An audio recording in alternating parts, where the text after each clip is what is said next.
मतलब 40% आप लोग सोते हैं 24 आवर्स में से। आजकल जैसे क्वारंटाइन चल रहा है, कोरोना चल रहा है, तो हम लोग वैसे भी घरों से बाहर नहीं जा रहे। मैं आपको बता दूं कि मैं भी अपना क्लिनिक पे मैं काम कर रहा था, तो मैं आजकल नहीं जा रहा। मेरे खुद ज़रा तबीयत ज़रा बीच में ज़रा ख़राब हुई, तो टेम्परेचर हो गया मुझे, तो मैं ज़रा छुट्टी ले ली। तो मैं 10 डेज़ से ना क्वारंटाइन हूँ, अपने घर में हूँ, मैं कहीं नहीं जा रहा। क्योंकि आजकल आपको पता है हालात कैसे हैं, तो हम तो फिज़िकल थेरेपिस्ट जो है ना, तो हम फिज़िकली हमें टच करना पड़ता है पेशेंट को। तो हमारा तो कॉन्टैक्ट जो है ना वो बहुत क्लोजली होता है एक पेशेंट के साथ। तो थोड़ी तबीयत ज़रा मेरी ख़राब हुई, तो मैं घर मैंने रेस्ट किया ना, और अल्हम्दुलिल्लाह आई एम ओके। तो मैं बिल्कुल मतलब अल्हम्दुलिल्लाह अपना ख्याल रखा मैंने, डाइट अच्छी की मैंने, तो अल्हम्दुलिल्लाह तबीयत मेरी अब ठीक है, काफ़ी माशाल्लाह अल्हम्दुलिल्लाह बेहतर है। तो कहने का मतलब सिर्फ ये था कि आप 40% जैसे कोरोना से पहले हम लोग अपने लाइफ 24 आवर्स हम गुजारते थे, उसके बाद जैसे आजकल क्वारंटाइन चल रहा है, तो वो जो रेशो है वो 60 to 70% पे आ गई है। क्योंकि एम्प्लॉयज़ हैं उनकी जो रेशो है वो तो 80% तक भी चली गई है। मैं जगह पढ़ रहा था कि वो 80% जो है ना वो घरों में सो के अपना टाइम स्पेंड कर रहे हैं। जो 40% थी वो डबल हो गई है, 80 पे आ गई है। आप लोग मेरी बात समझ रहे होंगे। तो इसमें ये है कि हम व्हाट वी आर डूइंग, जो हमारा स्केलेटन है बेसिकली वही हमारी एक असल बुनियाद है, जिसको हम एक कहते हैं कि ये स्ट्रक्चर है तो फिर दूसरे ऑर्गन्स है ना। तो अगर नहीं सही रखेंगे तो फिर जाहिर सी बात है फिर तो पेन होगा आपको। अगर आपकी स्लीपिंग हैबिट्स सही नहीं है, आपके स्लीपिंग आपके पोस्चर सही नहीं है, तो फिर आपको आपको रोटेटर कफ आपको पेन होता है, डेल्टॉइड पे आपको पेन होता है, और उसके अलावा आपको जो ये सर्वाइकल स्पाइन पेन है, ठीक है ना, C7 T3 एंड T7 के लेवल पे लोअर बॉर्डर ऑफ जो इंफीरियर बॉर्डर ऑफ जिसको हम स्कैपुला कहते हैं, वहाँ तक पेन ट्रैवल करती है आपकी, ठीक है ना। तो आप अगर अपने स्लीपिंग हैबिट्स को सही नहीं करेंगे तो यकीन माने आपका जो दिन है वो भी सही नहीं गुजरेगा, आप कोई काम सही नहीं कर सकेंगे। आप पैनाडोल लेंगे मजबूरन है। पैनाडोल तो वैसे भी कहते हैं कि हमारी कौमी एक मेडिसिन बन गई है कि कुछ भी हो रहा है तो यार पैनाडोल खा लो, अच्छा ये हो रहा है पैनाडोल खा लो, अच्छा दर्द है चलो, अच्छा ये है मसला है तो पैनाडोल खा लो। तो पैनाडोल जो है ना ये एक कौमी हमारा एक मेडिसिन बन गई जिसको हम कहते हैं। तो हम तो जाहिर सी बात है फिजिकल थेरेपिस्ट हैं, फिजिकल थेरेपिस्ट इसको हम अगर अलग अलग करें तो यार हम फिजिशियन हैं, हम बॉडी के फिजिशियन हैं बेसिकली। हम जो है ना हम क्या चाहते हैं, हम ये चाहते हैं कि यार एक बंदा है ना उसका पोस्चर सही हो। और मैं बेसिकली क्या कहता हूँ, मैं वो कोई पेशेंट आता है ना, मैं कहता हूँ यार अगर तुम मेरे पास पेन लेकर आए हो ना, तो मैं कोशिश करता हूँ कि मैं उस पेन को 20 to 30% मौके पे कम कर दूँ, ठीक है ना। मतलब कि उसको उसके साइकोलॉजिकली उसके साथ बंदा अच्छा बिहेव करे, उसको फिजियोलॉजिकली उसको ज़रा हम ट्रीटमेंट दें। तो साइकोलॉजिकली और फिजियोलॉजिकली मैं ये इस पर भी मैंने बात करनी थी आप लोगों से कि there are two types of pain there are psychologically pain and physiologically pain. जो साइकोलॉजिकली पेन होता है ना वो आपके दिमाग का दर्द होता है, जो कि अक्सर लोगों को होता है मिथ, जिसको हम कहते हैं कि यार हमें यहाँ दर्द हो रहा है, अच्छा हमें यहाँ पे दर्द हो रहा है, अच्छा हमें यहाँ पे दर्द हो रहा है। तो वो दर्द नहीं होता, वो दिमाग का दर्द होता है, ठीक है ना। तो एक होता है फिजियोलॉजिकल पेन, जो आपको ओरिजिनली आपको पेन हो रहा है कहीं पे भी बॉडी पार्ट पे अगर आपको हो रहा है तो वो फिजियोलॉजिकली है। सो इसमें अक्सर जो पेशेंट है वो खुद कंफ्यूज होता है कि मुझे साइकोलॉजिकली पेन है या फिजियोलॉजिकली पेन है। तो ये तो खैर एक लंबी डिबेट हो जाएगी, आप लोगों को सिर्फ फ़र्क बताना था कि what is psychologically and what is physiologically pain. तो अब हम बात करते हैं जी अपने स्लीपिंग पोस्चर के ऊपर। अब देखें ये अपना हमारा शोल्डर, ठीक है ना, ठीक है ना, ये हमारा डेल्टॉइड पड़ा है, ठीक है ना, ये अपर ट्रिपीजियस, ठीक है ना, ये बैक पे जाएंगे तो अपना मिडल एंड नीचे लोअर ट्रिपीजियस पड़े हैं हमारे, ठीक है ना। तो अब जो रोटेटर कफ अक्सर सुना होगा आपने कि रोटेटर कफ इंजरी हो जाती है, रोटेटर कफ इम्पिंज हो जाता है, वो क्यों होता है, उसमें कौन से मसल्स होते हैं, ज़रा मुझे बताएं आप। सारे माशाल्लाह फिजिकल थेरेपिस्ट बैठे हैं, तो मुझे एक बंदा रोटेटर कफ मसल्स के नेम बताए। अगर नहीं बता रहा तो कोई नहीं, मैं बता देता हूँ, कोई मसला नहीं है। Supraspinatus, infraspinatus, teres minor and subscapularis से जो है हमारा, देखिए ना, अगर हम साइड लाइन में सो रहे हैं, ठीक है ना, साइड लाइन में अगर हम सोएंगे तो सारा वजन जो है ना डेल्टॉइड पे हमारा, तो उससे क्या होता है कि ना फिर हमें बिकम इन्फ्लेम्ड, इम्पिंज, ठीक है ना। अब वो जब वो इम्पिंज होगा, ठीक है ना, हाफिज उसामा, हाँ यू आर राइट, सही कह रहे हैं आप, infraspinatus, supraspinatus, teres minor and subscapularis, okay.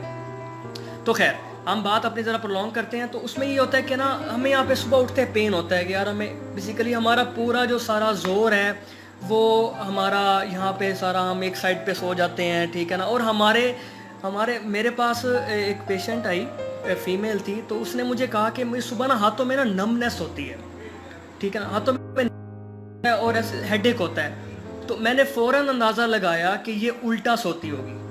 तो उसने मुझे कहा कि मैंने उससे पूछा कि आप सोती कैसे हैं, उसने कहा मैं उल्टा सोती हूँ। अब फॉर सपोज मैं आपको चीज़ करके दिखाता हूँ उल्टा कैसे सोते हैं। आप देखें ना, ये टेबल है, ये मेरे पास टेबल पड़ी है, ठीक है।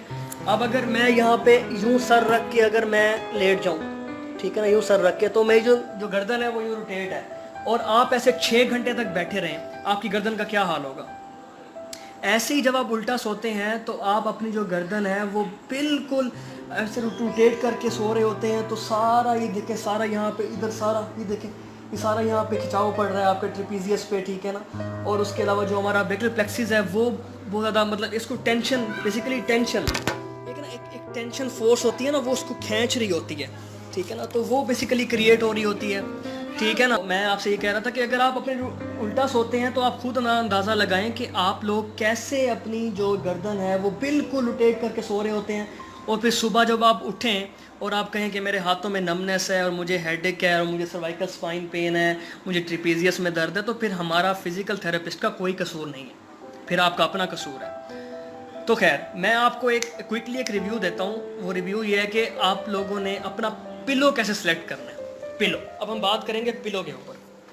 पिलो फॉर सपोज ये एक पिलो है, ठीक है ना, ये मैंने एक पिलो ले लिया, ठीक है ना, और मैं यहाँ पे यूँ ठहरा हूँ, ठीक है ना, ये मेरी वॉल है, ठीक है ना। अब मैं इसके अंदर, आपने क्या करना है, आपने यूँ स्ट्रेट ठहर जाना है, बिल्कुल स्ट्रेट, यूँ स्ट्रेट, ठीक है ना, गर्दन अपनी सीधी कर लेनी है बिल्कुल। और मिड में आपने एक ऐसे पिलो प्लेस करना है, ठीक है। ये पिलो जो है ना, मुझे अभी ये मेरे यहाँ फिट नहीं आ रहा, ये लूज़ है, इट मीन्स कि ये पिलो मेरे लिए सही नहीं है। तो एक अंदाजे के मुताबिक आपने ऐसे यूँ ठहर जाना है, ये स्पेस आपकी बीच में खाली है, तो आपने यहाँ पे पिलो रखना है, जो पिलो आपको फिट आए, जो पिलो आपको यहाँ पे लगे कि फिक्स आ गया है, वो पिलो आपका है, ना उससे छोटा हो ना उससे बड़ा हो।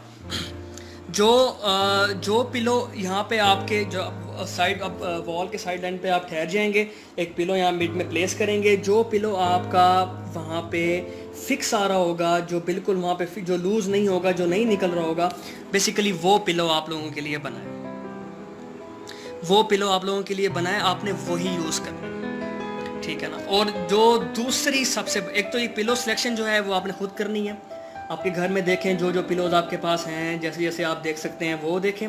और नंबर सेकंड ये कि जब आप सोते हैं, फॉर सपोज कि आप लोग अपने राइट साइड लाइन में आप लोग सो रहे हैं, तो राइट साइड लाइन में जब आप लोग सो रहे होते हैं तो they are 2 types of rotations, internal rotations and externally rotation, ठीक है ना। अब आपने क्या करना है, आपने फॉर सपोज कि अगर आप यूँ लेटे हैं, ठीक है ना, तो आपने अपनी जो ये एक आर्म है जिस साइड पे आप लोग सो रहे हैं, उसको अपने पिलो के साथ थोड़ा सा एक्सटर्नली रोटेट कर लें। आई थिंक कि आप लोगों को फिर बड़ा ईज फील होगा, ना ही आपकी जो ये साइड है वो नीचे आएगी, आप आराम से उस साइड लाइन में लेट के थोड़ा सा अपना एक्सटर्नल रोटेट करके ना अपनी आर्म को, वो बिल्कुल एक रिलैक्स पोजीशन में चला जाएगा। अच्छा, हम क्या करते हैं, हम अपनी बाजू को नीचे रख के सो जाते हैं, उस डेल्टॉइड पे जोर आया हुआ है, रोटेटर कफ पे जोर आया हुआ है, ठीक है ना, सारे आपके मसल्स हैं वो टेंशन में हैं, वो बेचारे परेशान है कि 6, 7, 8, 9 घंटे तो हम लोग आजकल सोते हैं, वो बेचारा दबा पड़ा, उसका सांस अपने मसल का, अब कैसे बेचारा वो सांस ले, वो घुट के मर जाएगा वो तो इसलिए। अच्छा, दूसरी एक बात, जिनको FS होता है, इट मीन्स फ्रोजन शोल्डर, ठीक है ना, तो वो लोग उनके बारे में भी लंबी डिबेट है। इंशाल्लाह कभी सेशन दोबारा अगर आप लोगों ने कहा तो मैं कंडक्ट कर लेंगे इंशाल्लाह, जैसे आप लोग कहेंगे उसमें मैं इंशाल्लाह आपको मैं बताऊंगा कि उसके स्लीपिंग पोस्चर्स भी कैसे होते हैं। फ़िलहाल जो एक नॉर्मली इंसान है उसके लिए जो मैंने आपको बताया है कि एक तो अपना पिलो खुद सेलेक्ट करें, वॉल के साथ ठहर जाएँ, पहली बात, जो पिलो आपको मिड में फिक्स आए वही यूज़ करना है। नंबर सेकंड पे आपने क्या करना है, ये वाली बात कि हल्की सी आप जैसे आप सोएंगे ना, एक्सटर्नली रोटेट अपनी बाजू कर लेंगे तो तकिए के ऊपर आपकी ईजिली फिट आ जाएगी जो आपने सेलेक्ट किया होगा, ठीक है। उसके ऊपर फिर आप लोग खुद रिलैक्स फील करेंगे, ठीक है ना। और अगर आपको 2 तकिए लेने की हैबिट है तो आप एक तकिया अपने यहाँ अंदर बेसिकली आप जो अपना एल्बो के नीचे आप लोग लेके सो सकते हैं इजीली। तो वो आपके अपने ऊपर डिपेंड करता है कि आप लोग कितने तकिए यूज़ करते हैं। वैसे मैं अमूमन 2 तकिए यूज़ करता हूँ, एक मैं टांगों में मतलब बेसिकली मोस्टली यूज़ करता हूँ, या मैं सो क्रैडल कर लेता हूँ या हक कर लेता हूँ, या और एक ऐसी पोजीशन होती है जो मैंने आपको बताई है। ये बड़ी ईजी है, लेकिन आपको डेवलप करते हुए टाइम लगे। लेकिन खुदारा सर के नीचे हाथ, तकिए के नीचे हाथ, ठीक है ना, और अपने ऊपर इसकी इस साइड पे बिल्कुल नहीं सोना, ठीक है ना। उल्टा तो बिल्कुल नहीं सोना, उल्टा सोएंगे तो फिर उसके बाद आपको हाथों में नमनेस, ठीक है ना, ये गारंटी वाली बात है। आपको headache, cervical spine pain, trapezius pain, upper trapezius आपको पेन आएगा, ठीक है ना। तो ये तो आपको मस्ट है, ठीक है ना। तो इसलिए आप लोगों ने ऐसे नहीं सोना।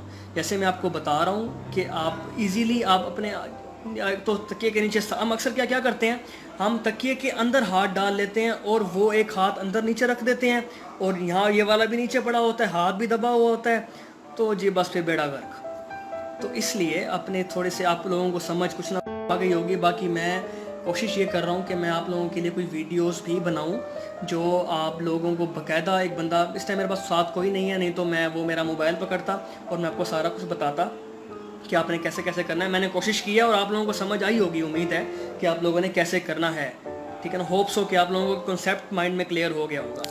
चलें, so it's all about today. तो इंशाल्लाह फिर हम गपशप करेंगे। बाकी मैं जो वीडियो है ये आप लोगों के लिए थोड़ी इन्फॉर्मेटिव हुई होगी। आई होप कि मैंने कोशिश की कि मैं आप लोगों को ज़रा, आपकी जो वीडियो है ज़रा इन्फॉर्मेटिव बनाऊँ आप लोगों के लिए। सो ठीक है, फिर अपना बहुत ज़्यादा ख्याल रखें। इंशाल्लाह फिर मिलते हैं किसी और नेक्स्ट सेशन में। तब तक के लिए अल्लाह हाफ़िज़।